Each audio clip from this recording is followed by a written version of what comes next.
اللہ کے راستے میں صبر و ثبات سے السلام علیکم ورحمۃ اللہ وبرکاتہ۔ محترم سامعین اور میرے پیارے بچوں، 20 رمضان المبارک یوم فتح مکہ کی مناسبت سے آج میں آپ کے سامنے فتح مکہ کے بارے میں کچھ بتاؤں گا۔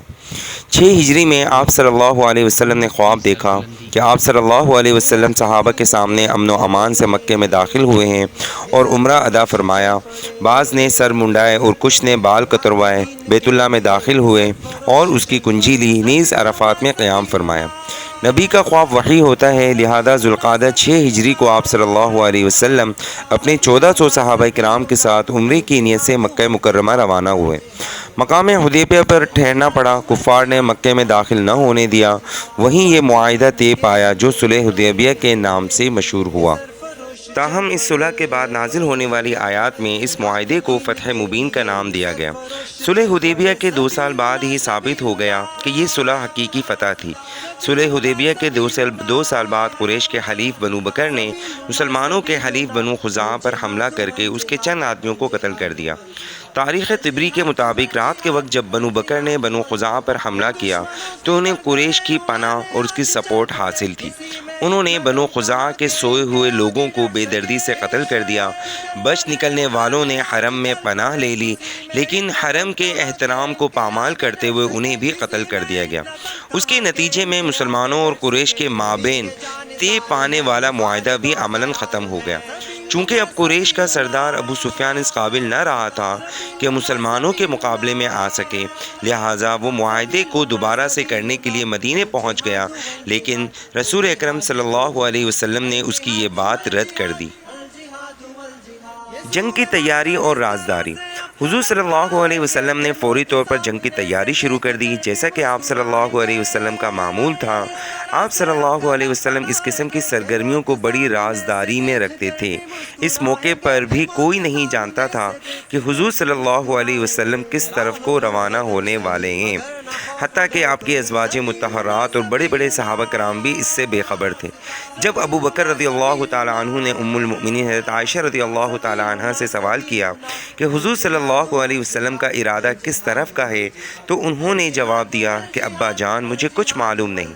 تاہم مہاجرین میں سے ایک شخص جس کا نام حاطب بن بلتع تھا، اس نے یہ اندازہ کر لیا کہ آپ صلی اللہ علیہ وسلم مکے کی طرف پیش قدمی کا ارادہ رکھتے ہیں، لہٰذا انہوں نے قریش کو پہلے سے باخبر کرنے کے لیے اطلاع بھیج دی۔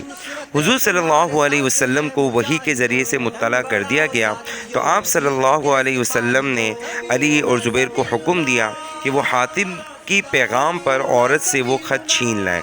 چنانچہ صحابہ کرام رضی اللہ تعالیٰ عنہ اجمعین آپ صلی اللہ علیہ وسلم کے حکم پر اس سے وہ خط چھین لائے۔ مدینے سے مکے کے لیے روانگی۔ رسول اکرم صلی اللہ علیہ وسلم 10,000 کے لشکر کے ساتھ مدینے سے روانہ ہوئے۔ 2 سال قبل جب آپ صلی اللہ علیہ وسلم عمرے کے لیے تشریف لے گئے تھے تو 1600 صحابہ کرام تقریباً آپ ساسم کے ہمراہ تھے۔ اسی موقع پر حدیبیہ کا معاہدہ طے پایا تھا۔ اس کے بعد امن و امان قائم ہونے کی وجہ سے بہت سے لوگوں کو اسلام کے بارے میں طرح سے سوچنے سمجھنے کا موقع مل گیا اور انہوں نے اسلام قبول کر لیا۔ صحابہ کرام رضی اللہ تعالیٰ عنہ اجمعین اس وقت تک اپنی منزل سے بے خبر رہے جب تک کہ راستے میں انہیں مکے کی جانب رخ کرنے کا حکم نہ دے دیا گیا۔ مکے کے قریب پہنچ کر حضور صلی اللہ علیہ وسلم نے ہر صحابی کو آگ روشن کرنے کا حکم دیا، اور عربوں کا رواج تھا کہ جب کبھی صحرا میں خیمہ وغیرہ لگانے ہوتے تھے تو ہر خیمے کے باہر آگ جلاتے۔ یوں اہل مکہ نے سمجھا کہ یہ لشکر 30,000 پر مشتمل ہے۔ ہتھیار ڈال دینے کے علاوہ اب ان کے پاس کوئی اور چارہ کار نہیں تھا۔ ابو سفیان نے بھی، جسے حضور صلی اللہ علیہ وسلم نے لشکر کے ملاحظے کے لیے بلایا تھا، اہل مکہ کو سمجھایا کہ لڑائی کرنے کے بجائے ہتھیار ڈال دینے میں ہی خیر ہے۔ پرامن فتح کے لیے حکمت عملی۔ حضور صلی اللہ علیہ وسلم کسی قسم کی خون ریزی لڑائی جھگڑا سے بچنا چاہتے تھے۔ آپ صلی اللہ علیہ وسلم نے لشکر کو 6 حصوں میں تقسیم کیا، جن میں سے ہر ایک الگ الگ راستے سے مکے میں داخل ہوا۔ آپ صلی اللہ علیہ وسلم نے سپہ سالاروں کو حکم دے رکھا تھا کہ وہ اس وقت تک ہتھیار نہ اٹھائیں جب تک کہ کوئی ان کے مقابلے میں نہ آ جائے۔ خون ریزی اور لڑائی جھگڑے سے بچنے اور پرامن فتح کے حاصل کرنے کے لیے آپ صلی اللہ علیہ وسلم نے اعلان فرما دیا کہ جو کعبہ میں پناہ لیں گے انہیں امان حاصل ہوگی، جو ابو سفیان کے گھر میں پناہ لیں گے انہیں بھی امان دی جائے گی، اور جو اپنے گھروں میں رہیں گے ان کے لیے بھی امن و امان ہے۔ حضور صلی اللہ علیہ وسلم چونکہ دونوں جہانوں کی کامیابی کے لیے مبعوث ہوئے تھے، بھیجے گئے تھے، چنانچہ آپ اپنی شان رحیمی کی بنا پر بہت ہی عاجزی اور انکساری سے جھکے ہوئے کندھوں کے ساتھ مکے میں فاتحانہ انداز میں داخل ہوئے۔ ایسے میں آپ صلی اللہ علیہ وسلم کے سامنے نہ تو فخر اور غرور تھا اور نہ ہی انتقام کا کوئی جذبہ تھا۔ آپ صلی اللہ علیہ وسلم انتہائی عاجزی کے ساتھ کعبے کی طرف بڑھتے ہوئے اللہ کا شکر ادا کر رہے تھے، جس نے آپ صلی اللہ علیہ وسلم کو اتنے بڑے امتحان اور آزمائش کے بعد اس عظیم مشن میں کامیابی سے سرفراز فرمایا۔ آپ صلی اللہ علیہ وسلم نے کعبے کے دروازے میں کھڑے ہو کر قریش کو مخاطب کرتے ہوئے ان سے پوچھا، تمہارا کیا خیال ہے کہ میں تمہارے ساتھ کیا سلوک کرنے والا ہوں؟ انہوں نے عرض کیا، حضور صلی اللہ علیہ وسلم، آپ صلی اللہ علیہ وسلم تو بہت کریم اور آپ بہت مہربان ہیں، اور آپ تو کریم اور مہربان باپ کے بیٹے ہیں۔